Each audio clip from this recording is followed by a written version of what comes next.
ஒரு 80 ரூபா தரேன். ஒரு 100 ரூபாயாச்சும் தாங்க முதலாளி. அதுவே ஜாஸ்தி தான். இத நான் வாங்கி வைக்கிறது உன் மேல நம்பிக்கை இல்லாம இல்ல, ஒரு நம்பிக்கைக்கு, அவ்வளவுதான். தெரியும். அப்புறம் சொன்ன நேரத்துல காசு திருப்பி கொடுக்கணும். மாசம் மாசம் வட்டியை கரெக்டா கொண்டாந்து கொடுத்துடணும். நிச்சயமா தந்துருவேன். உனக்கு நல்லது. காசு வாங்கும் போது எல்லாரும் இதுதான் சொல்லுவாங்க. அப்புறம் வட்டி எப்பவும் கரெக்டா வந்துடணும். புரிஞ்சது இல்ல? அப்ப கிளம்பு.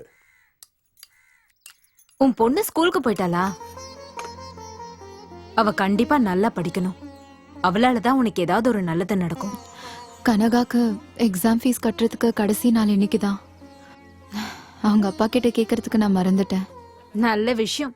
கேட்ட உடனே கொடுத்துருவான் பாரு. தண்ணி அடிக்கிறதுக்கே அந்த பாவிக்கு காசு பத்தாது.